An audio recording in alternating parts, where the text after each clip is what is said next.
E hoje estou recebendo aqui a doutora Grazi e também essa pessoa muito especial, que é a doutora Grazi, vai entrevistá-lo a partir de agora. Bom dia, doutora Grazi. Bom dia, William. Bom dia, ouvintes. Muito obrigada por vocês estarem aqui nos ouvindo.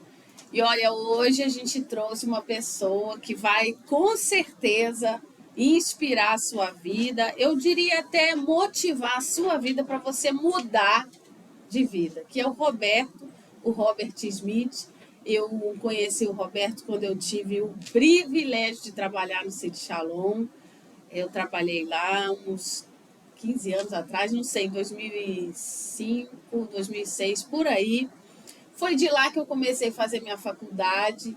É um lugar que eu trago no meu coração assim e vou levar para a vida. E lá eu conheci o Roberto, que está aqui com a gente, e não tem como não se emocionar com a história dele. É um homem de bem. Já desejo vida longa ao Roberto e a gente vai conversar aqui hoje. Eu já quero te agradecer, Roberto, por nos ter concedido a sua presença aqui. Sabe que eu estou muito feliz, muito mesmo, de ter você aqui para contar para muita gente que não conhece nem um tiquinho dessa história e para dizer aqui publicamente como o City Shalom também fez parte da minha vida, eu como trabalhadora lá e como pessoa, porque foi de lá que eu comecei a estudar direito, me formei depois advogada e muito feliz, só lembrança boa, tá? Obrigada, Grazi, pelo convite para poder estar aqui. Bom dia para os ouvintes, bom dia ao William que está aqui conosco. Isso. Ó, só lembrando, gente, que para você que está aí na agitação, ouvindo aqui o podcast, lavando uma louça, trabalhando, de repente não dá para ouvir porque vai sair à noite. Esse episódio está sendo gravado, ele vai ser colocado lá no YouTube, no meu canal, Canalizar. Falar nisso, olha, vai lá e se inscreve, tá, gente? Vocês aqui do Instagram, pessoal que tá vendo a gente, ó, se inscreve no canal e lá vai ter o episódio completo com o Roberto. Roberto, vamos começar do começo? Conta pra gente aí, você é holandês, começa da gente aí, como é que é essa situação? É uma coisa engraçada, eu nasci na Grécia, eu cresci na... Você é grego?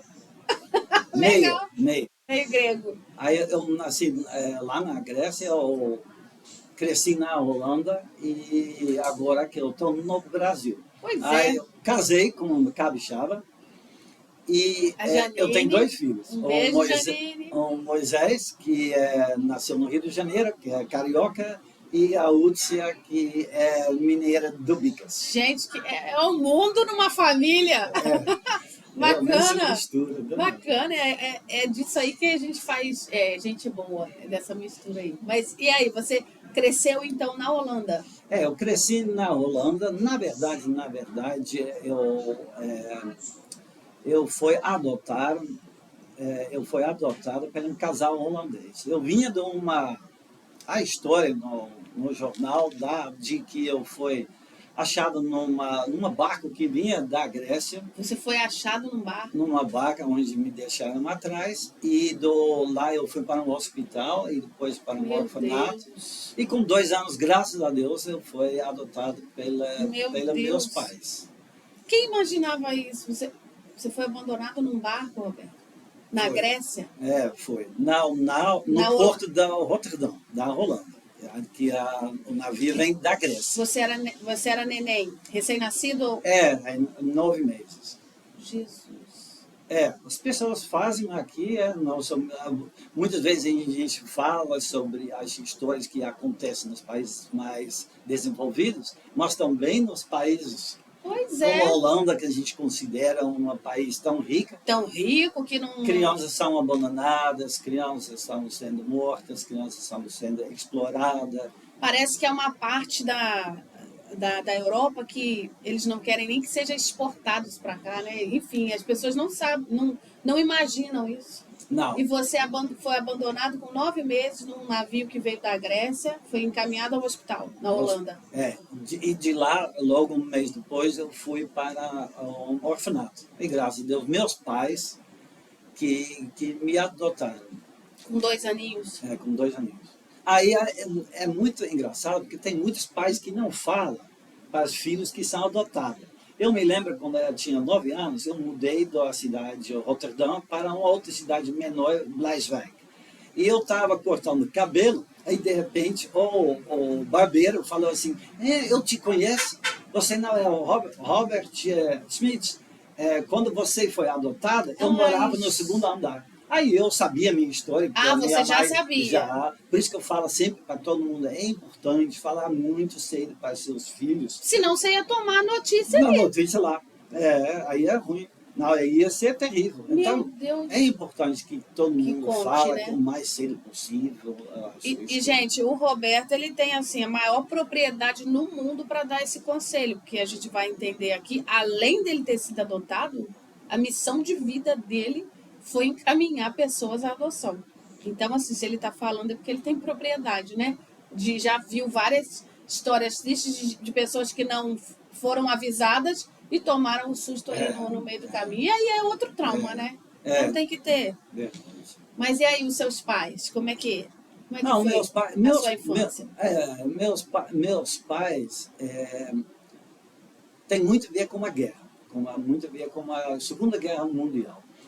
Minha mãe, no último dia da guerra, o noivo dela foi assassinado por um alemão. Nossa. Ela foi lá no Roterdã, aí encontrou quem? Meu pai, que ficou a guerra inteira, 5 anos, num campo de concentração. Então, os dois, pelo esse passado de guerra, se abraçaram. Mas meu pai foi muito machucado no campo, tanto de que ele não podia ter filhos. Ele por isso machucado fisicamente e psicologicamente, para o pessoal entender. Entendi. Aí, graças a Deus, adotaram desse jeito eu e a minha irmã. E foi através da vida deles de guerra, que a guerra deu para eles, né? Eles não puderam adotar vocês. Nossa, Roberto, é uma história muito triste, mas que hoje a gente vê que teve um final feliz, né? Exatamente, isso que eu penso. É uma parte triste porque seu pai ficou traumatizado, situação toda de sua mãe, mas eles adotaram você e a sua irmã. E com muito amor. Eu fui criado, minha mãe deu tudo para mim o que era possível. Meu pai também, agora, como trauma da guerra, a gente sofreu na casa. Meu pai começou a beber muito, começou a bater no nosso muito. E cedo ele morreu, com 54 anos, ele morreu de excesso de bebida. Então o álcool foi o refúgio dele da pós-guerra. Exatamente. Aí foi também no momento, pessoas às vezes brincam comigo que eu não bebo, mas é muito no dia que eu enterrei meu pai, eu falei, eu nunca vou beber mais álcool. De tamanho do estrago que eu vi que o álcool faz numa família, né? Numa família. Não só em quem bebe, mas em todo mundo que estava em torno, na família em si. E aí você jurou, quando enterrou seu pai, que não ia beber? Nunca vou beber mais. Eu nunca bebi. E você tinha quantos anos? Eu tinha 17 anos. Aí eu fiz faculdade, eu estudei pedagogia e em 1980, até 1983, eu fui trabalhar com crianças que são difíceis de educar, como se chama lá. Numa cidade, eu trabalhei 3 anos num orfanato, num ano e meio com adolescentes meninas e depois com adolescentes meninos. Na Holanda ainda? Na Holanda ainda. Aí já eu sonhava muito conhecer a Amazonas. Minha vida inteira eu tinha um sonho de conhecer o Amazonas. Então eu planejei, nos anos 82, eu planejei fazer uma viagem para o Brasil. Uhum.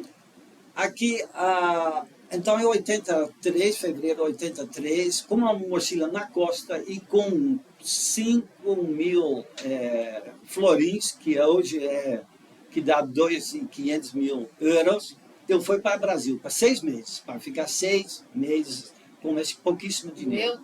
Eu não ia férias. Espírito de aventureiro ali. Mas eu sempre, desde cedo, eu fui, quando eu tinha férias, eu pegava o caminho. E na época, nos anos dos 70, 80, era muito fácil de pegar carona. A gente gostava de pegar carona. Então, quando eu tinha férias, eu já ia pegar carona para a França, para a Espanha, etc. Dormia na rua, sempre tinha mochila que a gente dorme na rua. Então eu venho no Brasil desta forma. Nunca peguei um hotel. Eu viajei do Rio para o sul, depois fui para o Uruguai, do Uruguai eu fui para Porto Velho, de Porto Velho eu fui para Manaus, de Manaus eu fui para Belém. Aí era o meu sonho. Aí eu trabalhei para uma missão, Wycliffe, e eu ia para a selva para construir um hospital para o povo indígena. Era tipo uma ONG? Era uma ONG.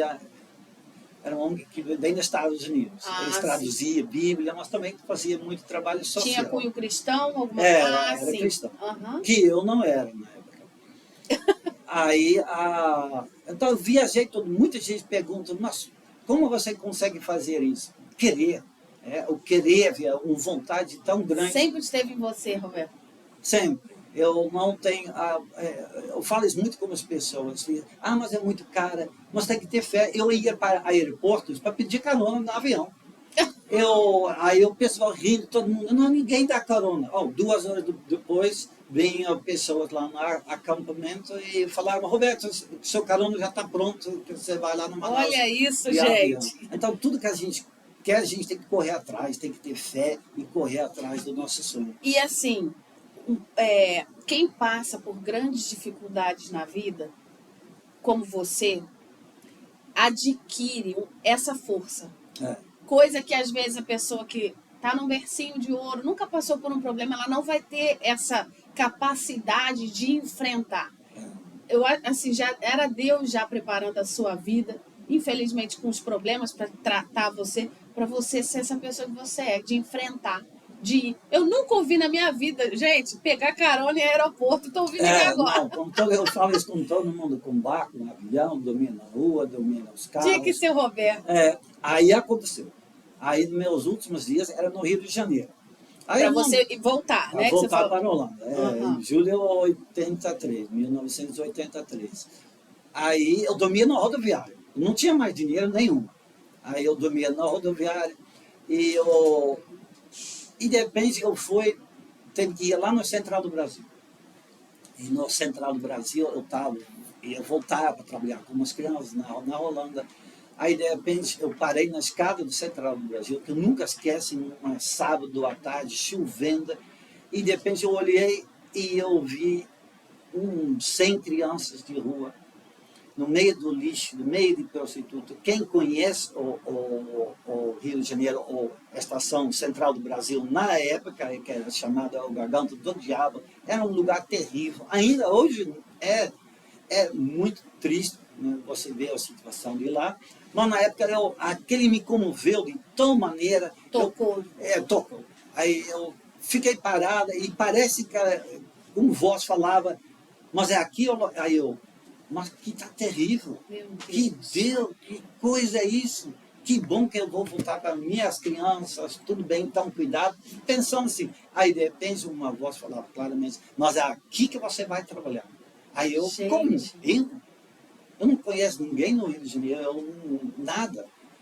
Aí, mas aqui é o local, você vai voltar para trabalhar. Aquele firmou no meu coração de tal forma... Aquela voz parecendo... Você entendeu que fosse Deus ali? Não, hoje eu entendi que mas na época você Deus. Não, na época eu achei que era uma coisa muito forte que me chamou para eu voltar para esse lugar Central do Brasil. Aí eu voltei para a Holanda. E 10 meses depois, eu voltei no Brasil para ver onde as coisas vão. Sem ninguém conhecer. Claro que primeiro que eu teve que enfrentar a fúria da minha família, da minha mãe, minha irmã. Teve essa parte também. E na época, a gente tem que entender, Brasil, em 84, né, quando eu voltei, não tinha celular. Não tinha computador. Verdade. Eu escrevia com minha mãe uma vez por mês uma carta para ela que ia chegar um mês depois. Um mês depois também. Eu ligava com minha mãe 2 vezes por ano, no aniversário dela e no ano novo. O telefone na época era muito caro. Era caríssimo. Era muito caro, assim, no correio e telefonar, se pagava por minuto, era muito caro. Então, a minha mãe, minha família... ficou em pânico e falou para eu não ir. Até um certo momento, minha mãe me olhou e falou, se você vai, você não é mais meu filho. Oh, meu Deus. Mas depois virou o maior fã do trabalho.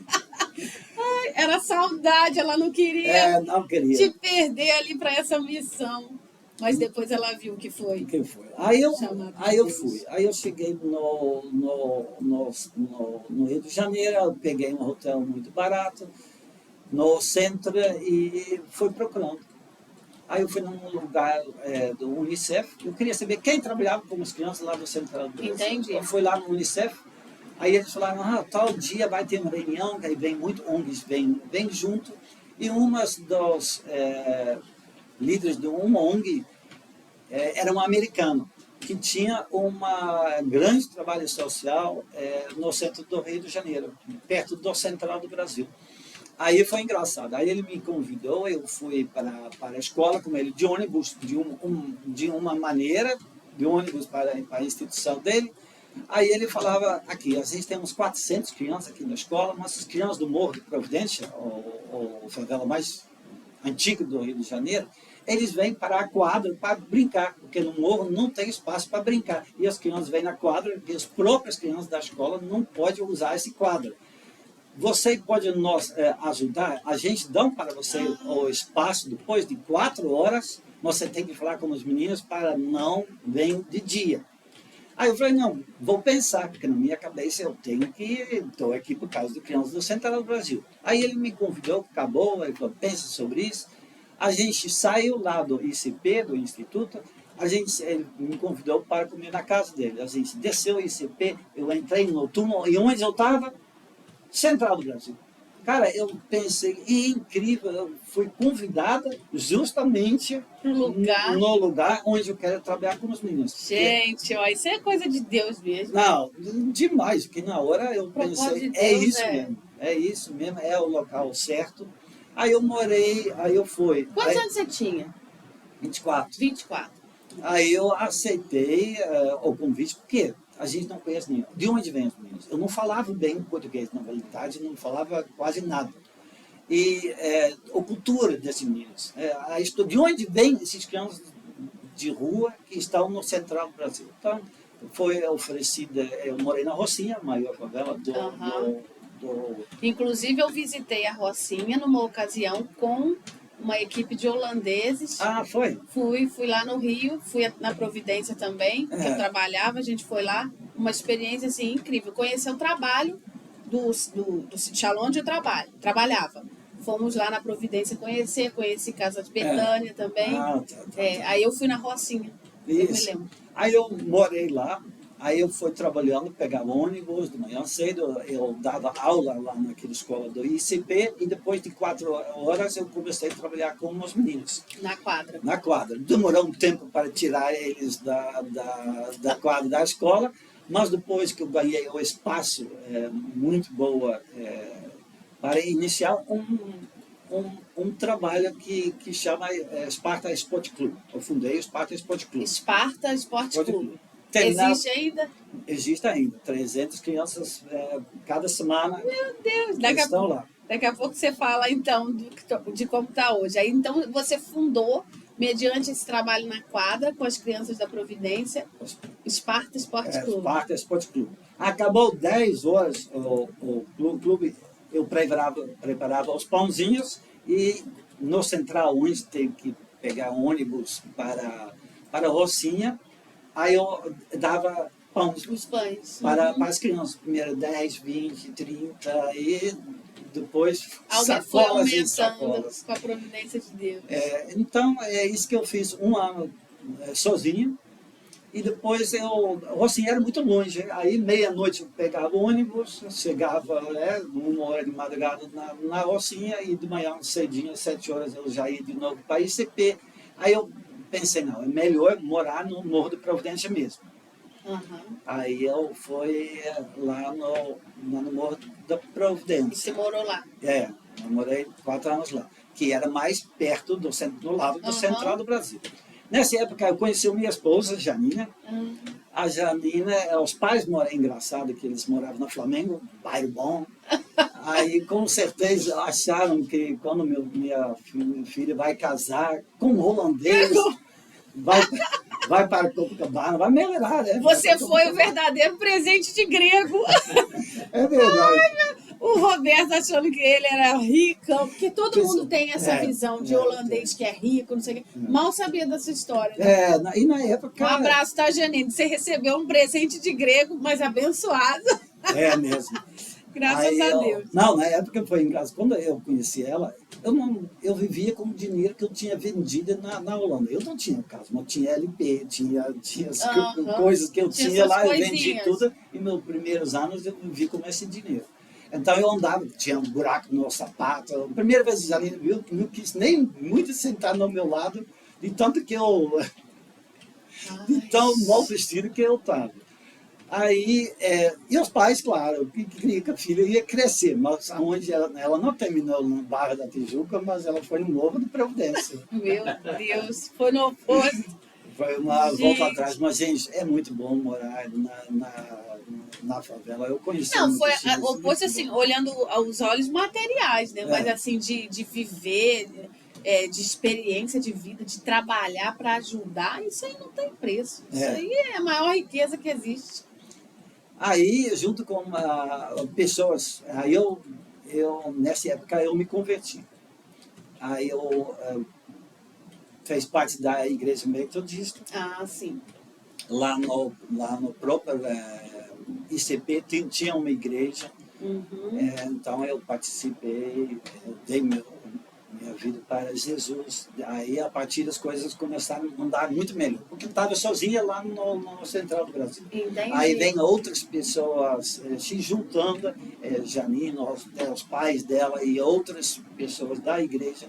A gente fundou a Associação Refúgio de Meninos e Meninas de Rua. Depois de anos de trabalho na rua, a gente fundou a Associação Remer, né?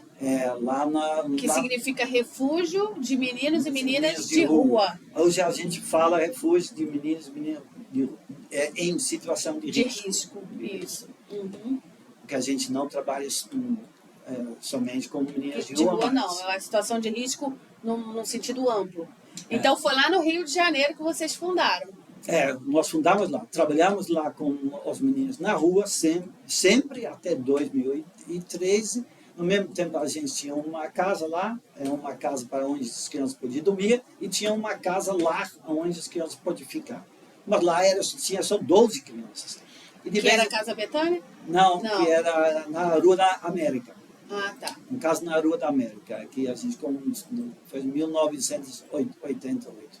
Aí a gente mudou. A gente continuou sempre na rua, tinha uma casa lá, só a casa lá era muito pequena.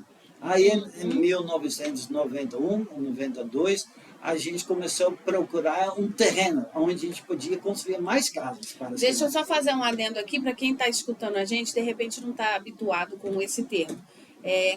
Ele falou que a casa-lar era muito pequena. Casa-lar é onde a criança vem da rua e pode ficar. Pode dormir, pode morar se quiser. É diferente da outra casa que era só um abrigo para quem quisesse dormir. Aí você já estava percebendo que aquela casa lá, onde abrigava realmente as crianças, estava ficando pequeno. Claro, era muito pequena. Aí a gente sonhava também, eu percebia muito, a casa era numa rua muito movimentada, muito barulho, no meio do centro da cidade. E de vez em quando eu levava as crianças para um acampamento. E a gente viu nesses poucos dias, num lugar onde tem verde, onde tem espaço, longe do barulho, que a criança parece que crescia. Entendi. Fazia tão bem para as crianças. Aí a gente pensou... as coisas já estão se encaixando. Ai, meu Deus. A gente tem que sair do Rio de Janeiro. A gente tem que ter um espaço onde pode construir um monte de casas para atender mais crianças. Só a gente procurou perto do Rio. A gente foi se afastando. E um dia alguém falou, tem uma casa boa, um terreno bom lá em Mar Espanha. A gente passou, não foi eu não, foi a Janina, o pastor Zezé, e mais uma outra pessoa. A gente criou 3 grupos de procurar terrenos. Aí eles passaram por Piqueri, e no Piqueri alguém falou assim, nós temos também um terreno muito bom aqui, 1 quilômetro fora da cidade. O pessoal foi para a Espanha, na volta foi ver o terreno. Eu me lembro ainda que a Janina falou, nossa, é muito grande, é muito bom, cidade de Piqueri, maravilhosa, tem escola, tem hospital, é longe, verdade, é longe, umas 167 quilômetros, 2 horas e meia de viagem, não é tão, não era um obstáculo para não fazer isso. Então, em 1992, a gente comprou o sítio Shalom, e em 1993 a gente começou a construir a primeira casa. Que é a Sítio Shalom ali em Piqueri, para quem está nos acompanhando, é uma cidade pequenininha aqui de Minas Gerais. Eles saíram do Rio e vieram aqui para Minas. Isso. Aí, no início foi muito difícil, porque em 93 todas as casas foram construídas pelos jovens de um irlandês. Em vez de você ir para férias, os jovens tiraram férias, eles vão para um país para construir um hospital. Que coisa bonita! Então, vinha no primeiro ano, vem 50 jovens da Holanda e eles que construíram a primeira casa. 94, a segunda casa, 95, a terceira casa. Cada ano uma casa. Tudo que foi construída foi pelas mãos de jovens holandeses que deixaram e não têm férias, mas trabalhador. Enquanto eu trabalhei lá, que eu acho que foi uns 2 anos e pouco, eu acho que eu vi umas 2 ou 3 equipes indo lá e eles faziam, mas já estava tudo pronto, né? E eles se prestavam a reformar. Isso. Muito bacana. Isso é até hoje, porque a gente estava fazendo um pulo muito grande, mas a gente comprou um pedaço aqui em Bicas e vem o grupo da Holanda em julho de 2022 e fez o muro na volta. Aí, como o nosso arquiteto, o Claudinho... Um abraço, Claudinho! Ele está ouvindo a gente. Ele fica bobo como esses jovens trabalharam duro para fazer, que era o Júlio, chão duro, eles cavaram todos os buracos, eles... Bota a mão na massa mesmo. Ele falou que, cara... Eu me lembro que tinha menina nova. Tipo assim, na época era reforma, era de pintar. Pintava mesmo, pegava no pesado, não tinha vaidade nenhuma, metia a cara mesmo. Eu participei disso, você tá certo. É bem legal.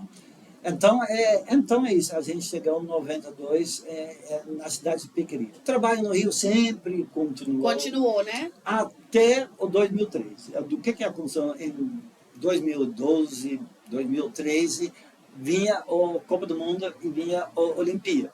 2014 e 2016. E os meninos foram tirados das ruas. Então, os meninos de rua que estavam nas praças, que estavam dentro das comunidades, eles foram tirados para os turistas não ver que tem menina de rua. O que é pior, ver uma menina de rua, um estrangeiro, ver uma criança nova cheirando crack. Então, tiraram eles. Aí aconteceu... Para dar uma falsa impressão de que não tinha ninguém em situação de rua. Aí o que aconteceu? As crianças fugiram para dentro das favelas. Eles se mudaram para outras favelas onde o tráfico abrigou as crianças. Aí viraram... Começaram a fazer parte do tráfico. Parte do tráfico. Então, a gente pode dizer que o governo tirou os meninos de rua? Não. Não.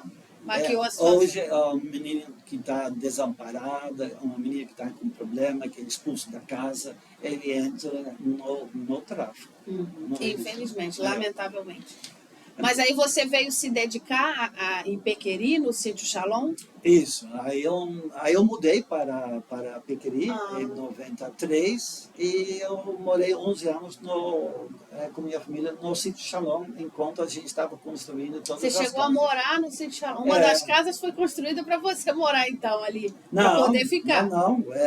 Eu morei no pavilhão. O que no pavilhão tinha? Tinha dois quartos onde eu morava, tinha a cozinha que fazia comida para os 5 casas que a gente teve, porque a gente não teve o refeitório ainda. Lá no pavilhão tinha... O pavilhão é lá em cima, onde lava roupa, eu acho. Lá Sei. em cima, onde tem uns que foi usado depois para aulas de reforço escolar e Isso. outras atividades. Aí, na época, tinha o escritório, a cozinha, os voluntários, os cultos, tudo era feito lá. A gente fazia Tudo parte lá. de uma comunidade. Até a gente estava tão envolvida que aí a gente, 5 anos depois, a gente mudou para um outro espaço dentro do Sítio Shalom. Dentro ainda. Dentro do Sítio Shalom. Porque a gente tinha um sonho de fazer um pousada. Infelizmente, esse pousada nunca saiu. Deus sabe de todas as sabe. coisas. Então é isso. E o Sítio Shalom, depois de pronto, né? Depois que você consolidou, quantas casas ele...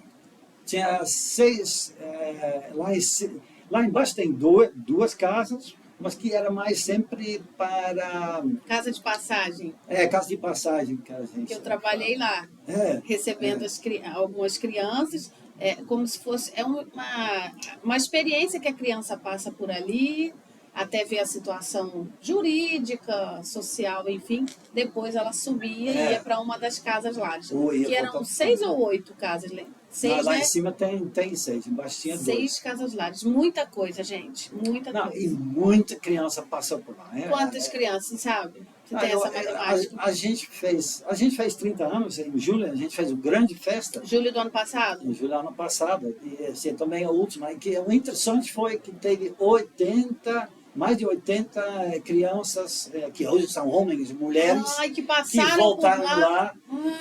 E foi tão bom que tinha no culto, aí tinha um palestrante que hoje é pastor, a gente tem várias crianças que tem profissão, aí tinha uma que é pastor. Ele pediu: gente, levanta-se quem era do Sítio Shalom. Aí, nossa, que lindo! Abriu aquele multidão.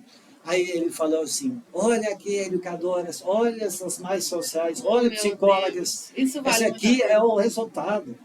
Porque não é fácil, os educadores mais sociais, que ficam lá 7 dias, se dando 24 horas. Eu posso falar, eu trabalhei lá, eu tinha, eu acho que 24 anos que eu fui lá trabalhar. 23 para 24. Assim, era uma jovem ainda. E, assim, fui porque já gostava da causa e porque já queria trabalhar. E, olha, não é fácil. Falar que é fácil não é, mas, assim, é muito desafiador. Eu trabalhei lá 2 anos e meio. Aquilo lá me forjou um caráter que mudou a minha vida de lá para cá. Porque não tem como você não ser mudado.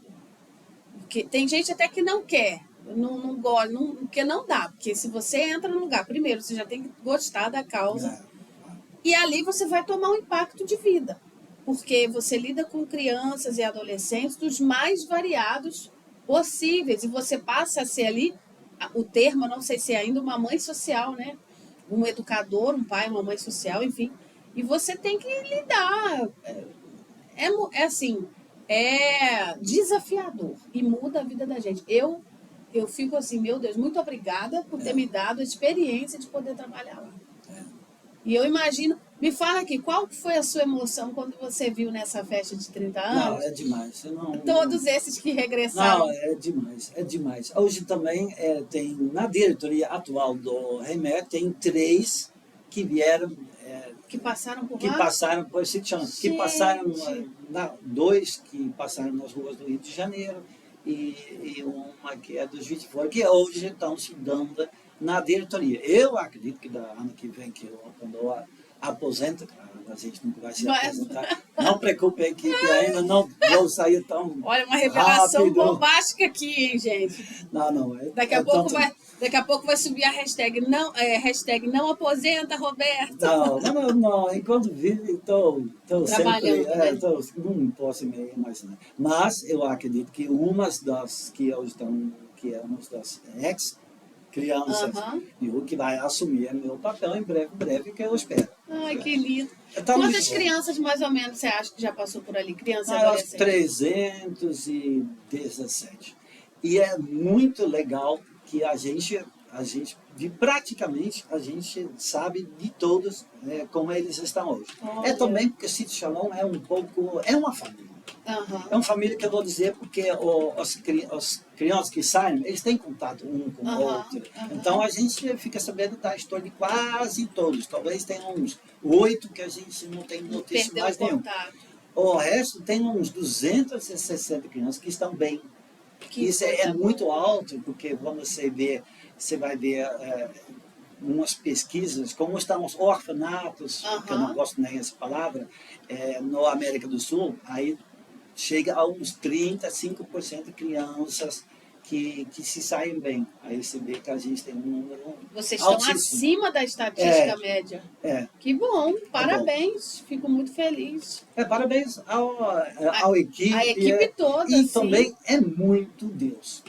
Porque Deus eu vou tem te dizer, eu tenho, para mim é muito importante as crianças que saem de lá, crianças não saem lá, adolescentes, que eles sabem que você pode sair, mas tem uma que te ama para sempre, e você sempre pode chegar nele, ele vai te ajudar. E essa pessoa é Jesus. Se ele sai do sítio Shalom, ela ou ele sai do sítio, não sabendo disso, aí eu fico triste. Aí eu acho que, aí eu pessoalmente vi isso um pouco com falha. Eu quero que todo mundo entenda. Aí eu vou te falar uma história. Tinha uma menina que saiu do sítio Shalom mais cedo, já tinha 15, voltou para a rua. Isso quase nunca acontece. Aí a menina estava na rua, voltou na questão de crime. Ela e um outro amigo estavam roubando alguém e no túnel eles foram perseguidas. Aí o cara desceu com uma pistola e apontou para os dois que vocês vão morrer. Roubaram, morreram. Aí apontou para um, do outro. Aí deu um tiro na cabeça da outra menina. Meu Deus. E ela, nesse momento, ela só pensou assim, Jesus me ajuda. Aí quando a pistola voltou na cabeça dela, de repente, vem a polícia. Salvou ela. Ela foi desesperada, ela foi para uma igreja, um culto. Aí o pastor que estava lá na frente deu o testemunho dela sem ela falar nada. Meu Deus. Aí hoje a menina está... Viu que era Deus na vida dela ali, né? É esse aí. Que não era o momento dela que ele botou a mão. Então Isso é importante. isso. Eles têm que saber que tem um Deus. E muitos saem, não querem saber de nada de Deus. Num certo momento. Com certeza. E assim, até a sua experiência já mostra Deus na sua vida.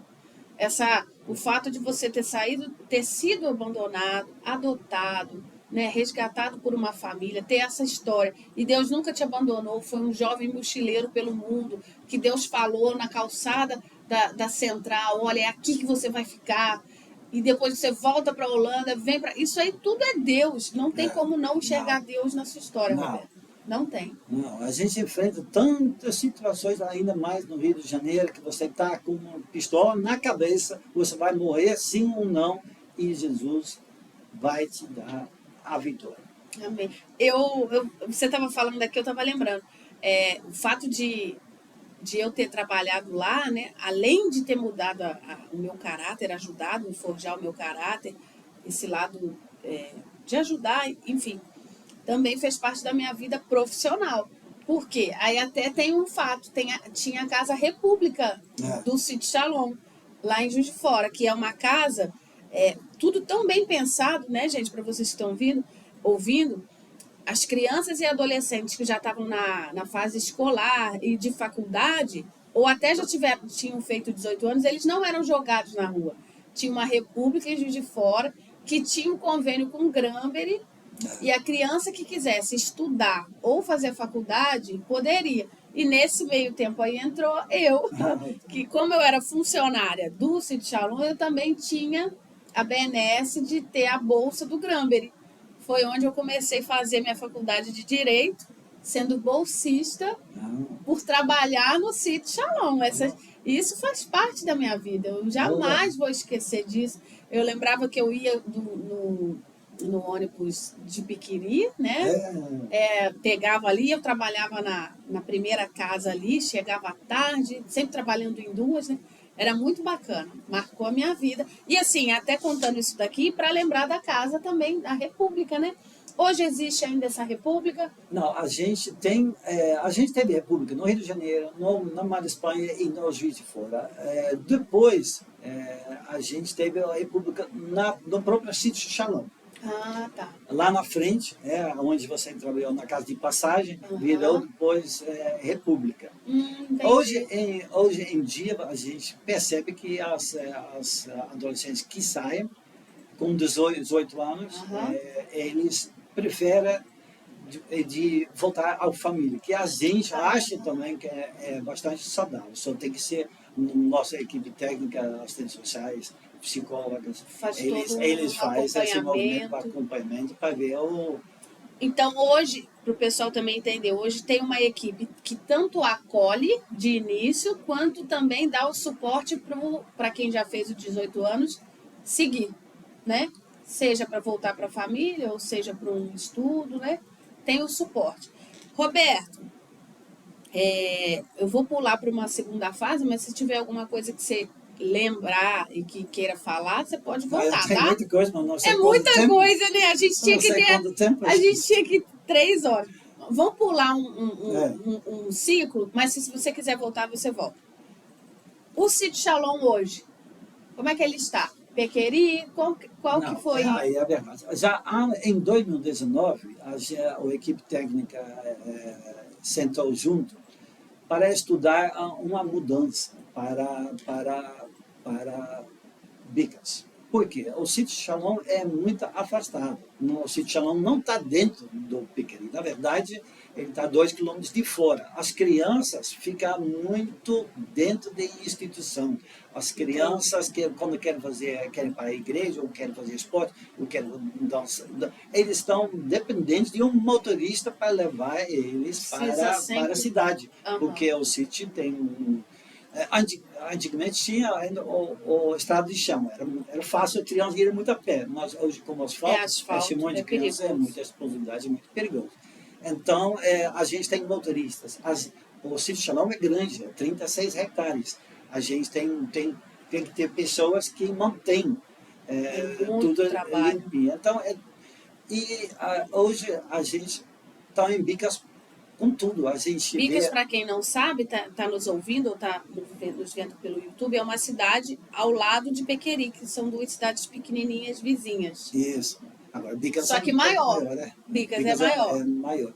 Mas a gente tem uma boa cooperação aqui com a parte jurídica, com o fórum, com os conselhos. E aqui é o centro da comarca, aqui né? É a sede da comarca. Acontece tudo. Então, internet lá no Sítio Shalom sempre é muito fraco, é muito difícil. Então, ir para o hospital, para tudo, Piqueri era muito... era afastado. Começou a ficar difícil. E também, então a gente via que fazia muito bom para as crianças eles se enturmar numa cidade maior onde eles podem fazer tudo a pé. Entendi. Fora da parte financeira.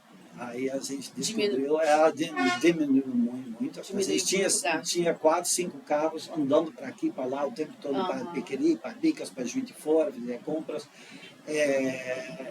Hoje as coisas aqui estão muito... Então vocês já estão aqui, já estão alojados aqui, como é que está a situação? Isso foi planejado em 2019, vem o coronavírus.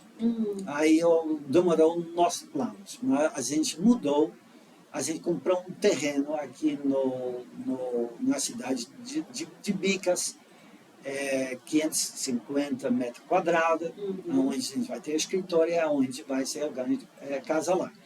A gente comprou isso e a gente já começou a obra. Então, em dezembro, a gente fez a mudança. Dezembro a gente fechou as portas, fechamos as portas. lá e mudamos com as crianças para Bicas, onde eles moram em 2 casas alugadas. Aqui em Bicas, É, aí. aqui em Bicas. Mas me fala, qual foi a sua emoção? Não, cara, isso é complicado. Eu achava, eu achei a festa que a gente teve em julho, que eu acho que foi tão bom, foi tão gratificante. Eu achei que ia ser muito difícil, mas emocionalmente ainda não tinha me tocado. Agora, quando eu fiz a mudança da primeira casa, eu levei junto com a Érica social, eu levou em 2 casas os primeiros crianças, os adolescentes. Aí, quando eu voltei no sítio, eu vi essa casa vazia. Eu gostava de ir para lá, fazer culto com as crianças, conversar com os adolescentes, jogar com os adolescentes. Aí, realmente, a casa estava fechada. Aí doeu, não só doeu, eu fiquei...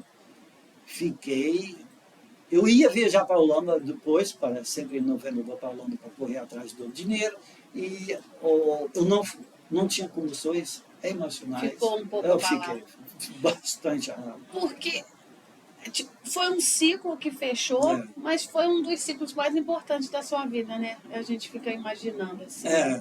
Não, a gente vê um lugar onde a gente plantou todas as árvores, onde tem história de 300 crianças, tem tanta história que ficou naquele lugar, mas no mesmo tempo foi bom. Foi bom. É isso aí que compensa na balança, né, emocional. Porque a gente tem que muitas pessoas falam, mas aí a refeitória, aí as casas, a gente construiu, mas a gente tem que pensar nas crianças. E agora vai ser um novo ciclo. Novo ciclo. Né? Novo ciclo que... Isso aí. A gente tem que pensar positivo e que Deus está... Gente, falha técnica. Desculpa. Falha técnica. Que é um novo ciclo que Deus está permitindo e as coisas vão se ajeitar. Já estão se ajeitando, né? Vai. E o sítio Shalom, como é que é? Aquele terreno está à venda? Tá à venda. Interessados podem procurar você? O seu telefone. Instagram é @ eu vou dar o telefone, mas é @Robert _Smith. Se você quiser deixar o telefone? O telefone é 998298065. Procurem interessados, porque o terreno é maravilhoso, tem obras lá. Para fazer uma pousada não tem lugar melhor. Meu sonho é muito que já venham algumas pessoas que estavam interessadas, mas eu sonho muito que venha alguém, uma instituição que deixe as casas, que vai fazer um trabalho com idosos, ou pousada, com pessoas em situação de drogas. Deus vai prover um comprador. Eu oro muito para isso. A gente tem que orar. E também o dinheiro para reverter naquilo que as crianças estão precisando. Porque a gente arrisca, como muita coisa na minha vida, a gente arrisca. Eu tenho muita fé. Aí por exemplo, a gente está construída, mas não tem o dinheiro. Não tem dinheiro, mas está construído. Mas Deus proverá. Eu venho com fé. Foi muito engraçado. Alguns anos atrás estava... A gente tem que andar, tem que correr atrás e tem que ter fé. Aí foi engraçado que alguns anos atrás eu fui para a Holanda e faltava uma verba grande. Mas eu trabalhei tanto que eu vou lá, eu falei, Deus, onde o Senhor me manda, eu vou. De 8 até meia-noite. Aí eu durmo sempre na casa da minha irmã e quase não tinha visto minha irmã. Aí ela falou, Roberto, última noite quero jantar contigo. Aí um sexta-noite, uma pessoa ligou e falou, Roberto, lá no norte da Holanda, e estava nevando, estava frio, estava tempestade forte, tem uma igreja que quer que você vai. Olha como é que Deus é eu bom. falei, a igreja é grande? Não, deve ter uns 20 pessoas.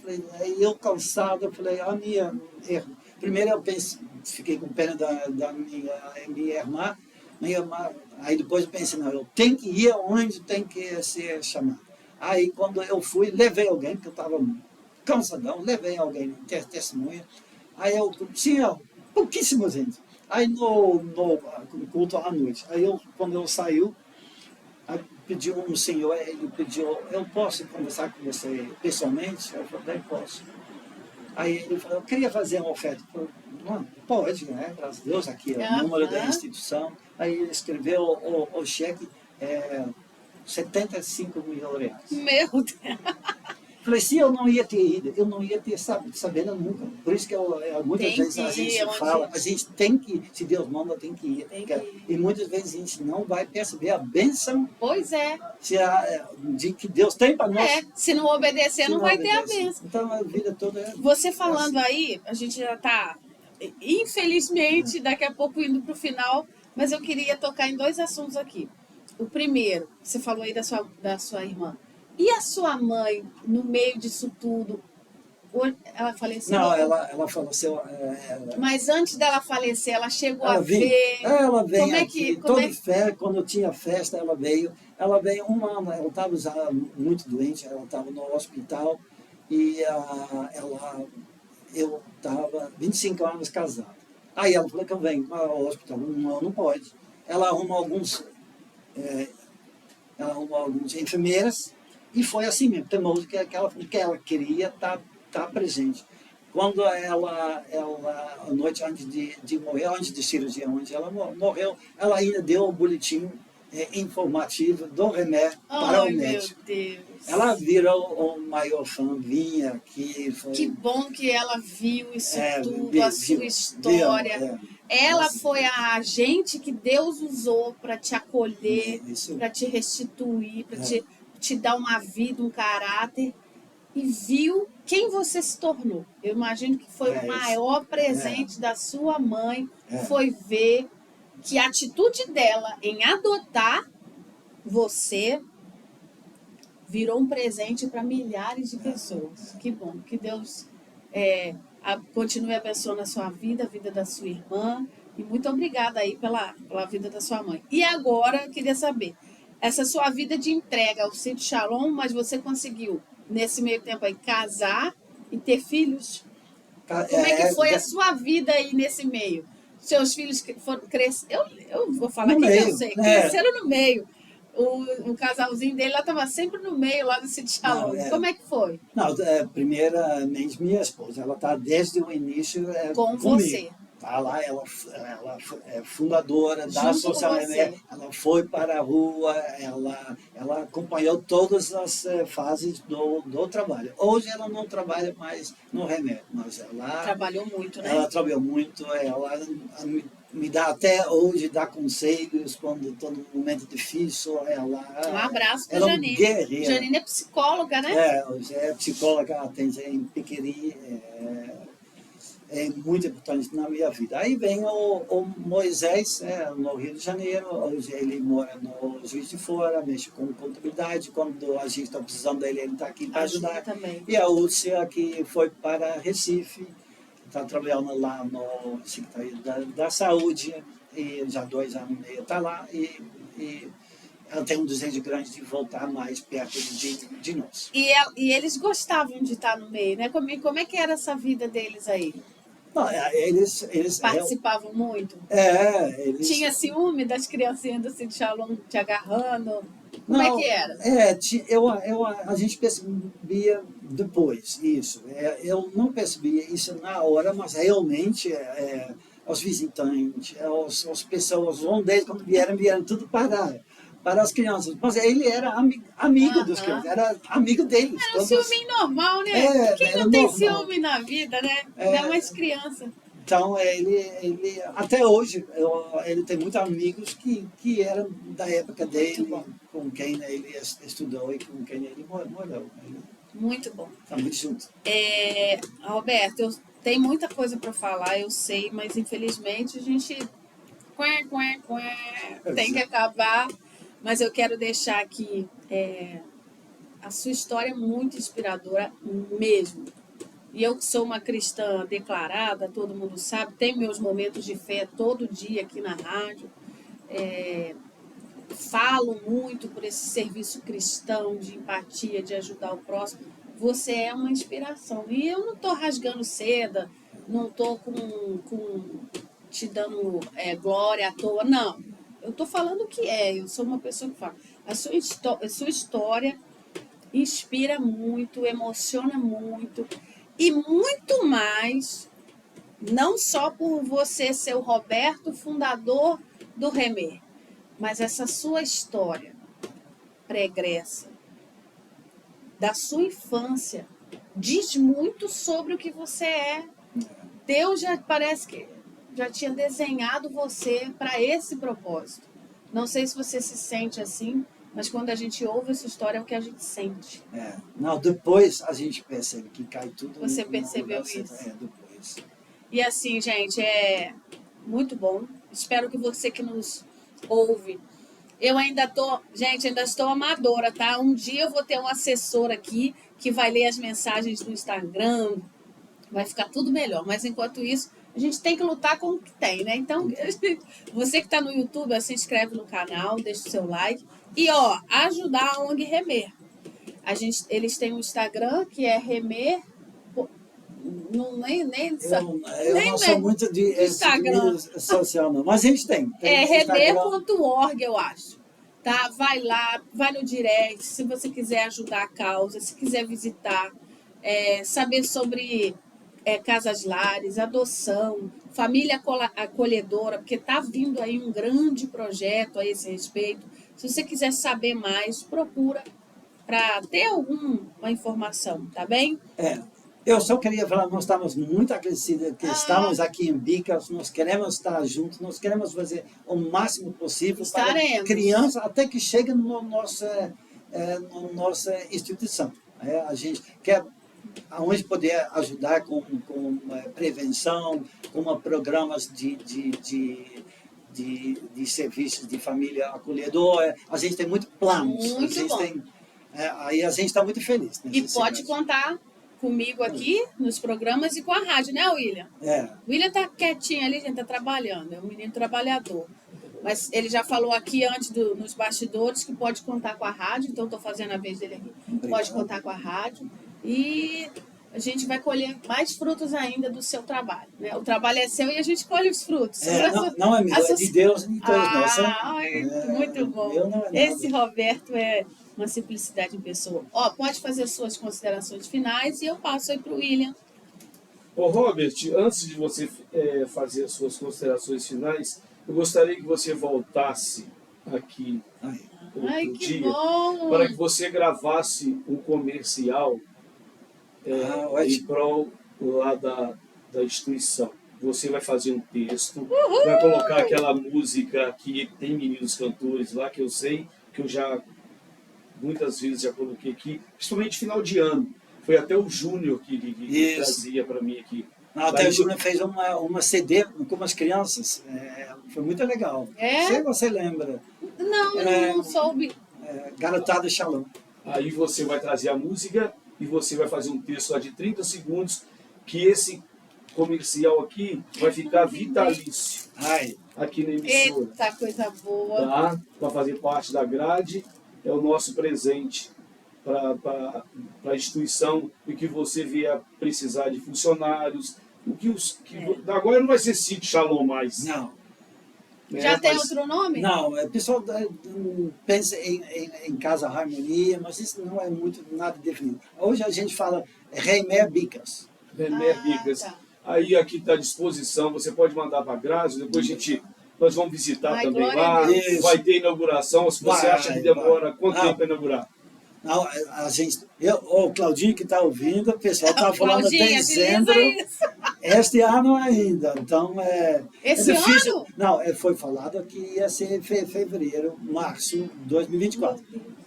Mas eu acho que o Claudinho, o pessoal do JFC, falou que vai ser dezembro esse ano. Pois é, e a gente vai lá na inauguração fazer cobertura, com certeza. Desejo a você, Robert, muita saúde, muita paz, para você continuar à frente aí do Remer.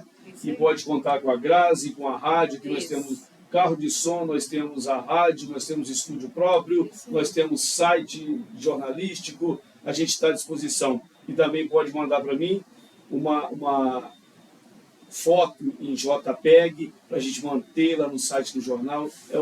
A minha ajuda a você lá, que a gente vê a importância que você dá para isso, como você fala dessa instituição.